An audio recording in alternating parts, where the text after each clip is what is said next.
Kita dah sampai di persimpangan Jalan Kampung Sumpitan. Depan tu je Kampung Sumpitan. Yang belakang ni, yang ini bulan tengah mengambang ni. Kalau kita daripada grid, kita akan jumpa kita punya signboard ni, Bagan Serai Taiping. InsyaAllah sebelum kita masuk ke dalam kawasan ni dengan iringan doa-doa, pelengkap dirilah orang panggil. Bacaan doa ni sebenarnya mendatangkan pahala juga.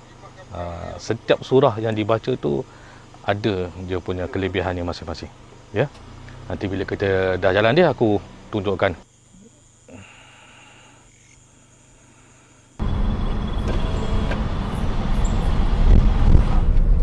Okay, sekarang ni kita dah berada di lokasi jabatan yang dimasukkan. Di sinilah aku akan berhenti dan aku akan ceritakan kisah-kisah seram yang berkaitan di Jalan Sumpitan.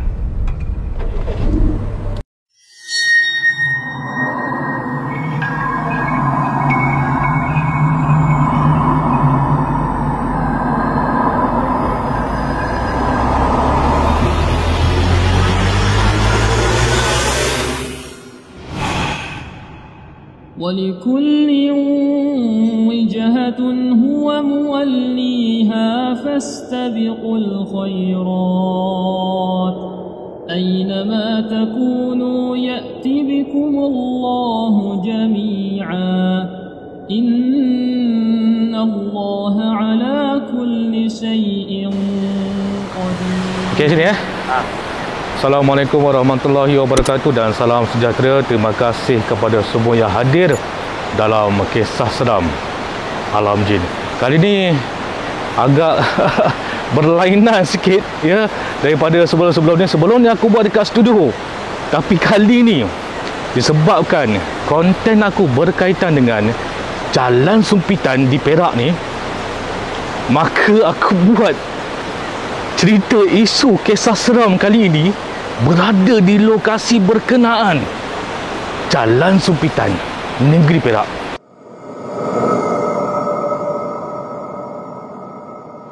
Kini aku berada di atas jambatan yang kelima. Tak silap aku.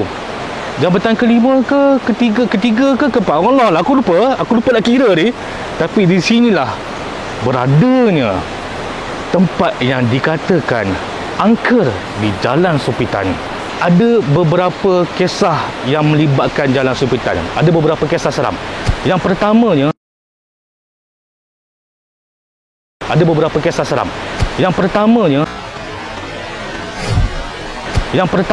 yang aku paparkan adalah berkaitan dengan pembunuhan berprofil tinggi yang melibatkan Hasriza Ishak pada tahun 2002 bulan Oktober, di mana ianya melibatkan empat kriteria individu, yang mana salah satunya adalah Saan Mak Isa, dikenali Saan Mak Isa, yang terlibat dalam pembunuhan Hasriza Ishak ni.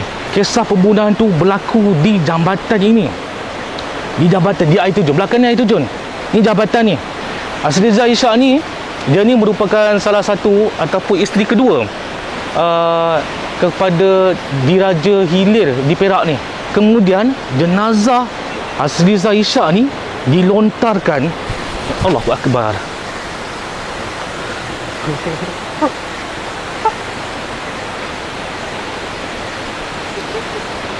Lagi sekali, Hasriza Ishak. Okey. Kemudian dia dibunuh. Mayatnya dicampakkan di bawah jambatan ni. Memang tak nampak tengah malam. Di sinilah jenazahnya dicampakkan mayatnya. Kemudian mayat tu tergantung, terapung di awangan, tersangkut di ranting-ranting pokok. Di sinilah dijumpainya mayat Hasriza Ishak, yang mana salah satu pembunuhnya adalah Saan Mak Isa. Ini adalah kes profil yang tinggi. Itu yang pertama.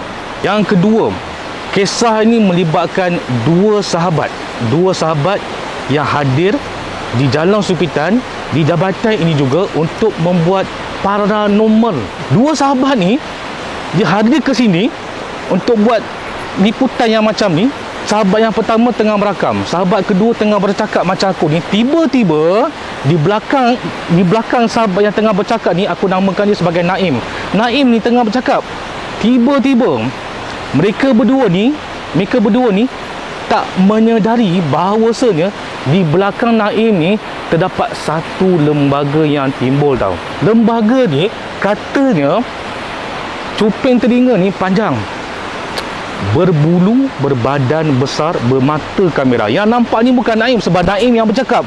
Yang nampak ni yang kawan yang tengah berakam ni. Kawan dia ni nak memanggil Naim ni, tapi tak boleh nak panggil Naim. Dia nak menyendarkan Naim. Naim, bahawasanya belakang kamu ni ada benda yang semakin menghampiri. Tahu apa kawan ni buat? Kawan dia ni mengabaikan kamera dia tu. Dia ambil batu yang dia boleh kat kaki dia. Dia ambil, dia baling dekat Naim. Kemudian bila Naim tu menyedari ada kawan dia baling batu, dikatakanlah, dia tanya pada kawan dia, kenapa? So kawannya Naim ni tunjukkan di belakang kamu. Bila kata belakang kamu tu, bila Naim toleh ke belakang, baru Naim sedar ada benda yang menghampiri Naim daripada belakang. Benda tu, aku ulang lagi sekali, dikatakan bercuping yang tinggi, kemudiannya berbulu, berbadan besar dan bermata kamera. Ini info ni aku dapat daripada Google tau. Ya. Aku dapat daripada Google tau. Bukannya, minta maaf, aku macam ada dengar something kat belakang dia. Aku saja tengoklah. Takut binatang apa kan. Takut binatang. Kita pun jaga keselamatan juga. So aku sambung balik. Naim ni sebenarnya tidak menyedari akan kehadiran tu. Tapi bila mana dia tolek, itu yang dia perkatakan. Itu yang dia nampak. Bukan aku katakan. Itu yang dia katakan. Dinyatakan dalam Google. Itu cerita yang kedua. Cerita yang ketiga, dikatakan juga di Jalan Supitan ni, di sinilah juga dulu, sekarang tak tahulah. Tapi dulu, sebelum era zaman handphone Android yang kita boleh dapati maklumat-maklumat dengan hujung jari dia, dulu katanya sebelum zaman-zaman canggih ni, zaman-zaman surat khabar, dulu katanya di Jalan Supitan ni merupakan jalan yang sering kali jenayah melemparkan mayat bergelimpangan.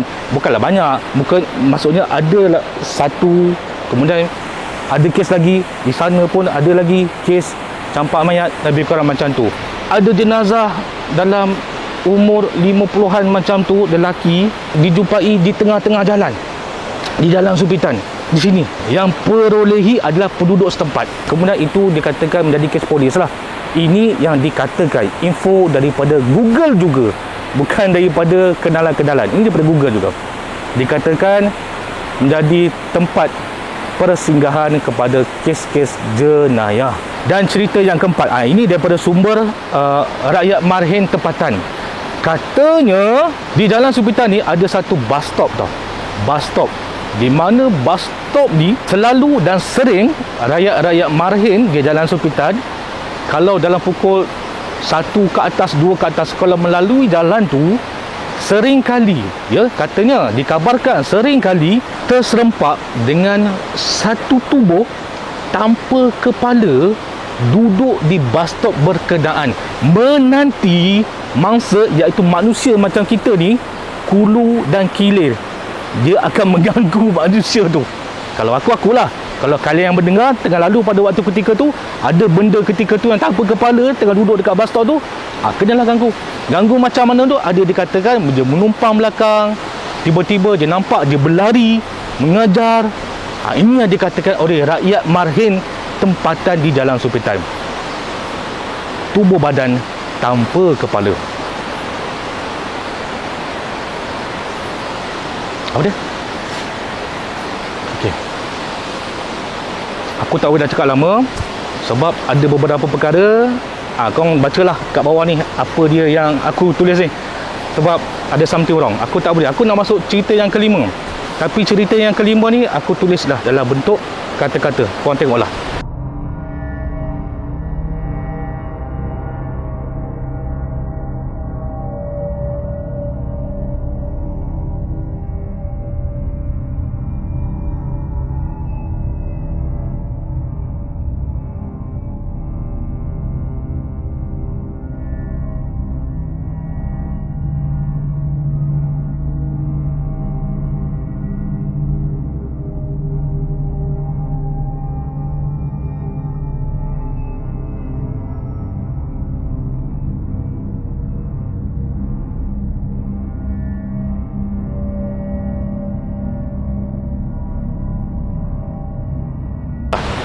Okey, terima kasih banyak-banyak kerana menonton kisah seram Alam Jin.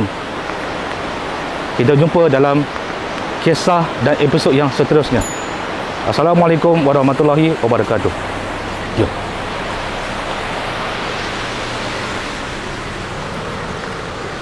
Sedap. Jangan masuk kita. Jangan masuk kita.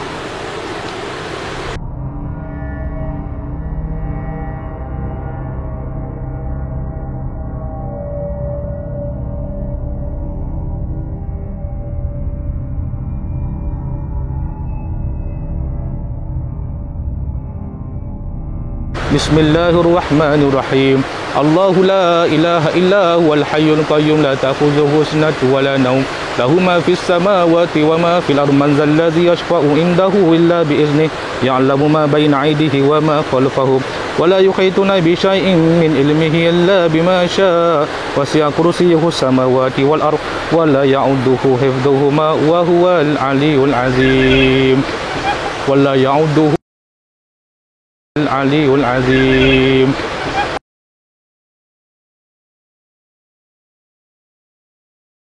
Al-Aliyyul Azim. Al-Aliyyul Azim. Al-Aliyyul Azim. Wala ya'uduhu hifdhuhuma wa huwal aliyyul azim. Wala ya'uduhu hifdhuhuma wa huwal aliyyul azim.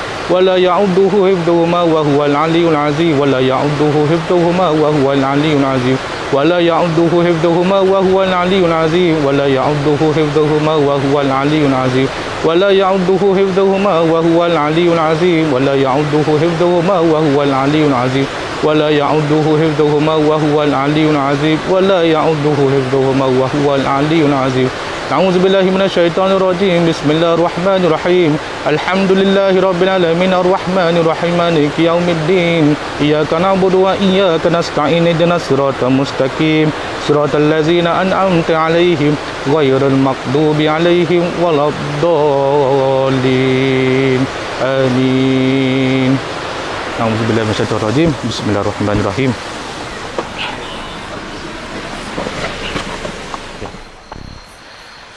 A'udzubillahi minasyaitonirrajim. Bismillahirrahmanirrahim.